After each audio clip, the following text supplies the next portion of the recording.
어머님의 자녀에 나는 내가 독자인 줄 알았는데 알고 보니 형이 있었어요. 정확하게는 헌법재판소의 결정입니다. 최소한의 상속분을 보장을 해주는 게 숙고하면서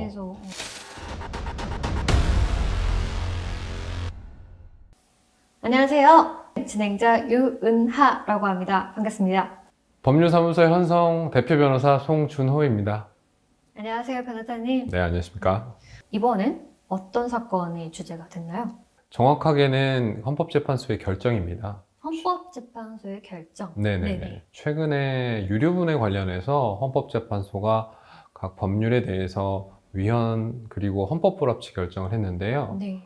헌법재판소의 결정은 사회적으로 굉장히 영향을 많이 미쳐요. 네. 왜냐하면 법이 없어지거나 새롭게 개정되어야 되는 상황이 만들어지는 거거든요. 상속, 일반인들이 상속과 관련해서 분쟁이 가장 많은 조항 중에 하나입니다. 네? 제가 듣기에 유류분이라는 말이 조금 낯설어서 그런데 혹시 네네. 이건 어떤 건가요? 피상속인이 사망을 하시면 상속인들이 그 피상속인의 재산을 상속을 받아요. 네. 그런데 모든 상속인이 상속을 받는 건 아닙니다. 네. 예를 들어서 피상속인이 예뻐하는 상속인들한테만 재산을 줄 수도 있어요. 네. 그랬을 경우에 못 받는 상속인이 생기겠죠. 그렇겠죠. 근데 법은 이런 못 받는 상속인을 최소한도로 보호하기 위해서 본인이 상속분을 못 받더라고 하더라도 유류분이라고 해서 최소한의 상속분을 보장을 해주는 게 유류분입니다. 아, 유류. 이 사람에게 상속이 되지 않는 이유는 분명히 있을 거고, 네. 피상속인의 의사가 이 사람에게 상속하지 않겠다는 의사까지를 국가가 싸그리 무시할 수는 없잖아요. 그렇죠. 그러니까 절충점을 찾은 거죠. 전체를 다 무조건 법정 상속분 인정해 줄 수는 없지만 네. 그래도 그 일부라도 인정을 해주는 게 좋지 않겠느냐라는 게 입법자의 의도였던 것 같습니다. 네. 그러면 어찌됐든 좋은 거네요. 생전이나 혹은 유언을 통해서 어떠한 상속인을 배제시키려는 의사는 분명히 존재를 했을 거예요. 아, 네네. 그러니까 이게 균형점이 필요한 거예요. 이 아버지가 생전에 자신의 전 재산을 아들한테 다 줬어요. 네. 그리고 돌아가셨어요. 네. 그러면 딸한테 물려줄 상속재산이 없죠. 네. 이럴 때 유류분은 원래 상속분으로 치면 아들 2분의 1, 딸 2분의 1이 맞잖아요. 네. 반반씩 나눠 가져야 되잖아요. 네. 근데 다 가져갔단 말이에요. 네. 그러면은 유류분으로 오면 이 2분의 1에 다시 2분의 1. 그러니까 4분의 1의 재산을 인정을 해줍니다. 아, 그렇구나. 그러면 이 딸은 네. 이 아들을 상대로 이 재산의 4분의 1만큼을 나한테 주세요라고 청구할 수 있어요. 아, 이게 반드시 청구할 수 있는 건가요? 유류분의 법정 요건이 있습니다. 네. 유류분이 침해된 날은 안날로부터 1년, 네. 그리고 유류분의 침해 사실이 있는 날로부터 10년입니다. 아, 그렇구나. 예, 이 기한의 요건은 있는데 아무튼 이 날짜를 충족하고 실제로 유류분이 침해가 된다. 이거 같은 경우에는 아무것도 못 받았으니까 당연히 유류분이 침해가 된 거죠. 네. 그래서 이 4분의 1을 가져오는 건데 네. 아까 말하고 연결해서 말씀드리면 네. 이 아버지는 아들한테 전체를 다 주기를 원했는데 네. 이 유류분의 결과로 아들은 4분의 3을 갖고 네. 딸이 4분의 1을 가져가는 결과가 나왔어요. 네. 그러면 이 사람의 의사에 반한 건 맞죠. 네. 그러네요. 네, 그렇다는 겁니다. 사실은 배우자도 인정이 되고요. 네. 직계 존속, 그러니까 돌아가신 분의 윗대의 사람들도 인정이 되고요. 네. 돌아가신 분의 형제 자매까지도 유류분이 인정이 돼요. 물론 이거는 상속인의 범위가 네. 이거보다 더 넓기 때문에 네. 그 중에 일부한테 인정을 한 거긴 합니다만 네.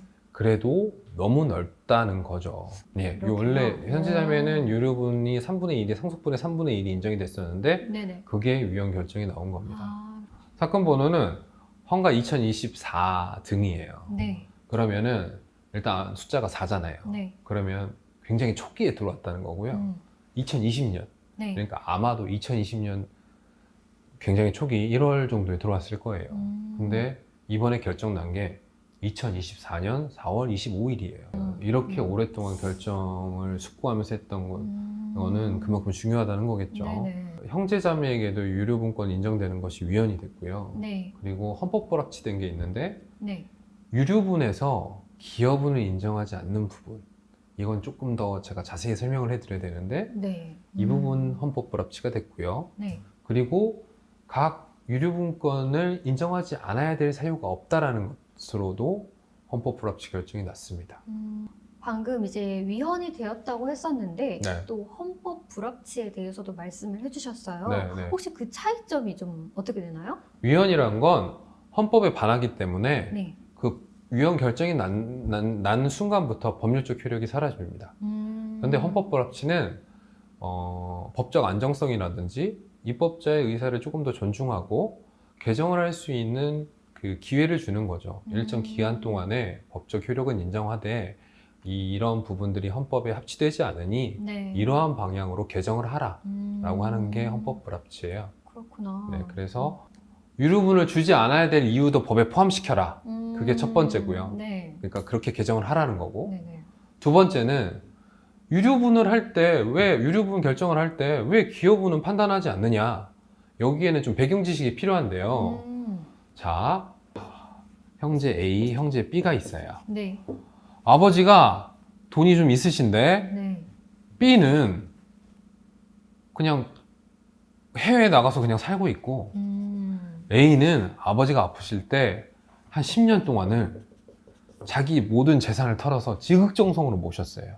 차이가 좀 많이 나네요. 네. 네. 근데 아버지가 돌아가셨어요. 네. 유언 없이요. 네. 그러면은 법적 상속분은 2분의 1씩 되죠. 네. 뭔가 불합리하지 않습니까? 좀 불합리가 많이 안 돼?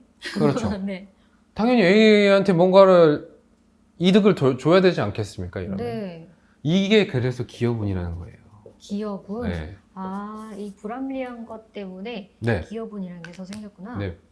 피상속인, 그러니까 돌아가신 분의 재산 형성 또는 보존에 네. 특별한 기여가 있는 사람은 그 기여분을 인정받아서 네. 상속을 받을 때 먼저 기여분을 받고 남은 재산을 법정 상속분에 따라 나누게 되어 있습니다. 그럼 기여분이라고 하면 네. 어느 정도로 이게 먼저 받게 되나요? 몇 퍼센트 정도가 되나요? 판결에서 정해져요. 그렇구나. 기여분은 당사자 협의 간에도 정할 수 있고 협의가 되지 않는 경우에 법원의 결정으로 정해지는데 이거 뭐 협의가 되겠습니까? 안 아이, 되죠. 이거 대부분 안 해적끼리 되고. 싸우게 되네. 그런데 정말 웃긴 게 유류분에는 이 기여분이 없습니다. 그래요? 네. 그러니까 똑같은 상황이에요. 네. A라는 사람이 이렇게 열심히 했어요. 네. 그래서 이 아버지가 네. 이 A한테 전부 다 줬어요. 네. 그러면 이 B는 아까 말씀드렸듯이 4분의 1을 가져올 수 있어요. 맞네요. 네, 4분의 1 가져올 수 있는데 네. A는 사실상 이 아버지 재산을 보존하는데 거의 100% 역할을 했어요. 네. 근데도 4분의 1을 뺏겨야 돼요. 네. 상속에서는 기여분을 인정을 해줬는데 네. 유류분 청구할 때는 기여분이 없어요. 적용이 안 돼요. 이거는 실제로 저희도 소송할 때 네. 그 유류분 청구권의 상대방이 되는 사람들이 항상 분통을 터뜨렸던 부분입니다. 그래서 헌법재판소는 여기에 관해서도 헌법 불합치 결정을 한 겁니다. 그래 구하라법이랑 좀 관련이 있다고? 실제 제가 겪은 사례인데요. 어머니가 네. 돌아가셨는데 네. 그때 어머니의 가족관계 등록부를 처음 떼본 거예요. 어머님의 자녀에 나는 내가 독자인 줄 알았는데 알고 보니 형이 있었어요. 어머님이 아주 젊었을 때 얘를 낳으신 거예요. 근데 애만 놓고 네. 그 혼인관계도 없었고 애만 놓고 네. 한참 시간이 지난 후에 자신의 아버지와 혼인을 하고 이제 한 40년 동안 사시면서 그냥 나만 키우신 거예요. 진짜 무슨 일이야 갑자기? 네. 네. 근데 어머님이 이런 것들을 조금 예상을 하셨나 봐요. 그래서 전부 증여를 돌아가시기 전에 한 거예요. 그러셨구나. 근데 이 가족관계 등록부에 있는 형이 나타나서 네. 재산을 달라고 해요. 난 유류분이 있다. 네. 맞잖아요. 유류분 있잖아요. 네네. 그런데 낳았다라는 것 빼고는 아무런 접점이 없어요. 네. 아무런 접점이 없는데도 유류분을 청구를 하는 거는 조금 무리가 있지 않겠습니까?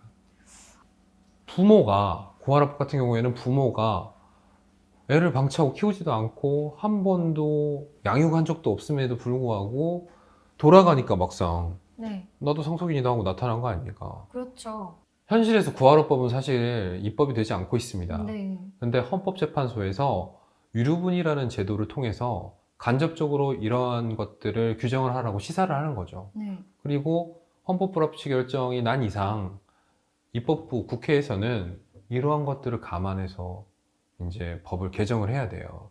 그러면은 유류분 제도에 있어서만큼이라도 고발업법이 제정될 수 있는 기회가 생긴 거죠. 이런 점이 있어서 고발업법하고 연관성이 있다고 볼 수 있습니다. 아, 이번 헌법재판소의 결정은 사회적으로 굉장한 파장을 불러일으킬 거는 확실합니다. 그리고 우리들이 생각했던 유류분의 문제점들에 대해서 잘 네. 지적했다라고 보여지고 네. 향후에 헌법재판소에서 내린 결정의 취지에 부합하는 개정이 이루어질 걸로 기대하고 있습니다. 네, 오늘 유류분에 대해서 이렇게 알아봤는데요. 오늘 준비한 얘기는 여기까지입니다. 다음 시간에는 또 다른 사건으로 찾아뵙도록 하겠습니다. 감사합니다. 피해자시라고요? 네. 사기로도 처벌을 하고 유사수신행위로도 처벌을 합니다. 네.